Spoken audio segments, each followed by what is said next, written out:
और यहाँ breaking news आपको दें, अमरीकी हुक्काम ने पाकिस्तान के लिए अमरीकी इमदाद बंद होने की तस्दीक कर दी है। अमरीकी हुक्काम ने पाकिस्तान के लिए अमरीकी इमदाद बंद होने की तस्दीक कर दी। ज़राए के मुताबिक पाकिस्तान के लिए अमरीकी इमदाद बंद होने के कई मंसूबे रोक दिए गए। वो पैसे पे करेगा तो $1000 का टीवी अमरीकी अवाम के लिए $1500 का हो जाएगा। तो इससे तो कीमत, वो एक तो ये बात कांजो जो कह रही, और दूसरा क्राइसिस में अगर सोवियत यूनियन और अमेरिकन दोनों रैशनैलिटी का मुजाहरा न करते तो न्यूक्लियर वॉर हो जाती।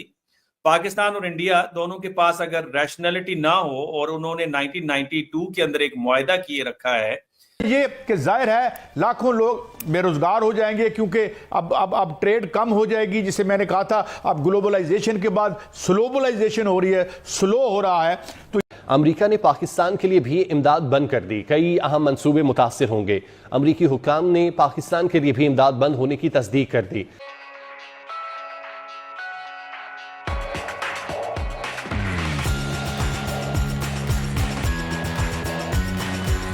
नसीम हैदर बताइएगा, अमरीकी इक़दाम से पाकिस्तान में कितने मंसूबे मुतासर हो रहे हैं? देखिए, अमरीकी कौंसल खाने के एहलकार ने यूनियन से बात करते हुए इस बात की तस्दीक की है कि असरकाव जायजे तक की इमदाद फौरी तौर पर रोक दी गई है, जिसमें पाकिस्तानी इमदाद भी शामिल है। इससे पहले आपको याद होगा, अमरीकी महकमा खाते के तर्जुमान टॉमी ब्रूक्स ने कहा था कि उन्होंने नाम नहीं लिया था, लेकिन उन्होंने कहा था कि मुख्तलिफ ममालिक की जो इमदाद है वो असरकाव जायजे के लिए और दोबारा तरतीब दी जाने के मुताबिक रोकी गई है। तो जो पाकिस्तान में अब मंसूबे मुतासिर होंगे, इनके हवाले से अगर आप देखें तो फिर यूएसए की कई प्रोजेक्ट्स हैं जो कि रोके जा रहे हैं। इसमें एम्बेसडर फंड बराए सकाफती प्रिजर्वेशन भी शामिल है, जो कि सकाफती विरसे को तहफ़्फ़ुज़ देने और उसे महफूज करने से मुतालिक फ्लैगशिप प्रोग्राम तस्वुर किया जाता है। इसके साथ साथ जो बहुत से कई $बिलियन के प्रोजेक्ट चल रहे थे, उनमें अमरीकी इक़दाम से जो मुतासिर होंगे उनमें तवानाई सेक्टर के 5 मंसूबे हैं। इसी तरह इक़्तिसादी नमू के 4 मंसूबे हैं। ज़राअत के 5 प्रोग्राम हैं। जमहूरियत, इंसानी हकूक़ और गवर्नेंस से मुतालिक भी फंड रोके गए हैं, तो वो 11 मंसूबे मुतासिर होंगे। तालीम के 4 हैं, सेहत के भी 4 हैं, और अभी ये वाज़ेह नहीं है कि इनमें से कौन सा प्रोग्राम पूरी तौर पर बहाल होगा या किस जुज़वी तौर पर बहाल होगा, क्योंकि कहा यह गया है कि जब तक ये असर नौ जायजा नहीं हो जाएगा उसके बाद ही इसके बारे में फैसला होगा। ये जो हल दे रहे हैं और जो वो कह रहे हैं वो ऑल टुगेदर यानी नॉन ऑप्शंस हैं, और जो है कि वो कोई मसला सरमायादारी के जिस बुरान में हल नहीं कर सकते। मियां साहब, आपका कुछ टेक, और फिर मैं आज कुछ आपको फिगर्स दूंगा। लेकिन जी बोलिए।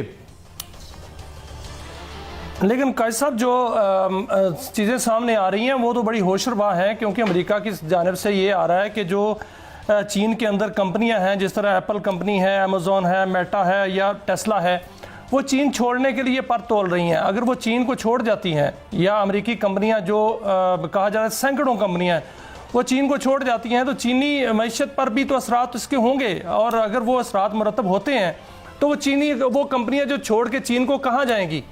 तो इसीलिए चीन ने भी कहा है कायद साहब के जो तजारती जंग ट्रंप जो है वो भड़का चुके हैं, इसमें फ़ायदा किसी का नहीं होगा, नुकसान होगा। नुकसान चीन का हो जाए या अमेरिका का हो जाए या पूरी दुनिया का हो जाए। और इसमें यह भी कहा जा रहा है, जो अभी बात आप कर रहे थे, जो WTO है ख़ास तौर पे उन्होंने जो बात की है उससे मुतल्लिक तो ये बात नज़र आ रही है कि अमेरिका आहिस्ता आहिस्ता तन्हाई की जानिब जा रहा है। अगर अमेरिका इस तरफ जाता है तो फिर अमेरिका में कारोबार करने वाला कौन होगा?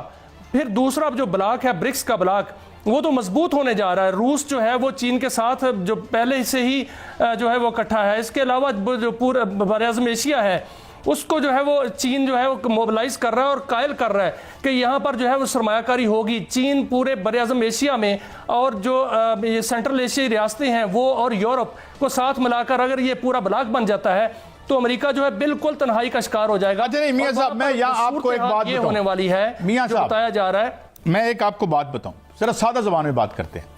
अगर अमेरिका में कोई हमारे दोस्त गए हों तो वहां पर एक चेन है पेलेस क्या थी? ये चाइना की चेन थी और ये जूते बनाता था।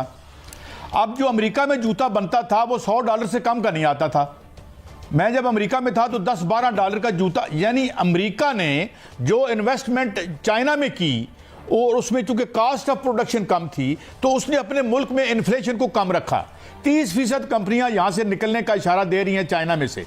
अगर ये 30% कंपनियां निकलती हैं और यूरोप में जाती हैं। यूरोप तो खुद, इस पे हम बाद में बहस करेंगे कि यूरोपियन यूनियन तो पहले ही टूट चुकी है, अब मजीद टूटने की बात है। हमने कनाडा की टूटने की बात की थी, इस पे भी बात करेंगे कि यूरोपियन यूनियन जो है, इसको IMF ने एक बाकायदा सरजनिश की है, डांटा है कि तुम सख्त नालायक हो और तुम्हारा कोई मुस्तकबिल नहीं है। एक बात, अब ये 30 कंपनियां जब जाएंगी तो इनकी कास्ट होगी, ये कहां जाएंगी? और ऊपर से ट्रंप ये कह रहा है कि बाहर से जो भी मुझे चीज भेजेंगे तो मैं उस पर पाबंदी लगाऊंगा। अब ये 30 कंपनी अगर अमेरिका वापस नहीं जाती, क्योंकि अमेरिका में जो कास्ट ऑफ प्रोडक्शन है, जो बर्तानिया यानी चाइना में खुद वोक्सवैगन जो है उसने 13% छांटियां की हैं और वहां पे एक मईशत का बुरान ऊधम मचा के बैठा हुआ है। तो मैं ये नॉन ऑप्शंस हैं, ये इस तरह की हरकत अगर करेगा ट्रंप तो इसके वो लोग जिन्होंने इस ख्याल में सब देखें, जो एलन मस्क है वो ये मुफादात की जंग है काजी साहब, ये टोटली मुफादात की जंग है।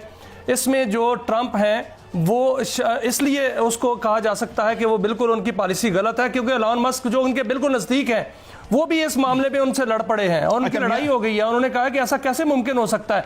देखिए, जो टेस्ला है काजी साहब, वो चाइना में बनती है और टेस्ला सबसे बड़ी कंपनी है जो कि इस वक्त जो लग्जरी गाड़ियां हैं वो फरोख्त करने वाली, और उस चाइना ने एक मैं बात और करना चाहता हूं, वो तमाम टेक्नोलॉजी को कॉपी कर ली। एक चीज मैं और आपसे शेयर करना चाहता हूं, मसला तो पैसों का है ना, मसला पैसों का है ना, भूख का मसला है। मैं आपके साथ चंद फिगर शेयर करता हूं। इस वक्त दुनिया की 7 बड़ी मईशतें जो मिलिट्री पे खर्च करती हैं वो $1.2 ट्रिलियन है, और इसमें अमेरिका अकेला 824.3 बिलियन खर्च करता है। सिर्फ 31.7 बिलियन खर्च करके हम दुनिया में से भूख को खत्म कर सकते हैं। सुनते रहिएगा, और ये यूनाइटेड नेशन का फिगर है कि हम पूरी दुनिया से गुर्बत खत्म करने के लिए सिर्फ $325 बिलियन चाहिए। दुनिया की पहली 40 बड़ी मईशतें $2.4 ट्रिलियन खर्च करती हैं अपने डिफेंस पे। और सुनिएगा मियां साहब, आप हैरान रह जाएंगे, पूरी दुनिया को डीकार्बोनाइज करने के लिए, ये जिसकी वजह से सिर्फ अमेरिका में 3.5 लाख बंदे मर जाते हैं और $808 बिलियन का खर्चा सेहत का आता है, उसको खत्म करने के लिए हमें सिर्फ $325 बिलियन चाहिए। और कि 1 जनवरी को न्यूक्लियर इंस्टॉलेशंस के बारे में एक दूसरे को इन्फॉर्म करेंगे, ताकि खुदा न खास्ता अगर क्राइसिस सिचुएशन डेवलप होती है तो उन न्यूक्लियर इंस्टॉलेशंस पर अटैक न करें, ताकि उससे ताबकारी जो अमल निकलेगा उससे लाखों लोगों की जानें जो हैं वो जाया होंगी। तो ये रैशनैलिटी है। तो रैशनल एक्टर मॉडल जो है उसके ऊपर बेस करता है, और वो ये डिमांड करता है कि जब भी आपने कोई फैसला करना है तो आपने वेल डिफाइंड गोल पहले तो अपने सामने रखना है। देखें, गोल और इंटरेस्ट में फर्क है। जब आप गोल को आइडेंटिफाई कर लेंगे तो फिर नेक्स्ट स्टेप आपका यह है कि उसके लिए आप पॉसिबल इंस्ट्रूमेंट, जो अवेलेबल इंस्ट्रूमेंट्स हैं, उसकी एग्जॉस्टिव लिस्ट बनाएंगे कि आपके पास क्या क्या ऑप्शंस हैं in order to pursue this particular goal. और जब वो स्टेप भी कर लेंगे तो उसके बाद थर्ड में आप कॉस्ट बेनिफिट एनालिसिस करेंगे हर उस इंस्ट्रूमेंट का कि कौन सा ज्यादा बेनिफिट देगा और लेस कॉस्टली होगा। उससे पहले एक स्टेप और है जिसमें आप सिचुएशन को डिफाइन करते हैं कि उस सिचुएशन में थ्रेट क्या है आपके लिए, अपॉर्चुनिटी क्या है आपके लिए, आपकी स्ट्रेंथ्स क्या है, आपके वीकनेसेस क्या हैं, और उसके बाद आप पॉलिसी को इंप्लीमेंट करते हैं और फीडबैक लेते हैं। अब डॉक्टर साहब, ये है coordinated effort. This is a coordinated effort. Pakistan में जो सबसे बड़ा मुझे जो ग्रे एरिया नजर आता है पॉलिसी मेकिंग के अंदर, वो कोऑर्डिनेशन की कमी है। मुझे आप बताइए कि जुल्फी भुट्टो साहब ने मुख्तलिफ सेंटर्स बनाए एरिया के ऊपर 1971 की बांग्लादेश की अलहदा होने के बाद, आने के बाद फैसला ये किया गया कि हमारी जो फॉरेन पॉलिसी थी वो इफेक्टिव नहीं थी। दुनिया ने हमें नहीं सुना, हमें इंदिरा गांधी को सुना। क्यों नहीं सुना? वजह ये आइडेंटिफाई हुई कि खितों के बारे में हम नहीं जानते।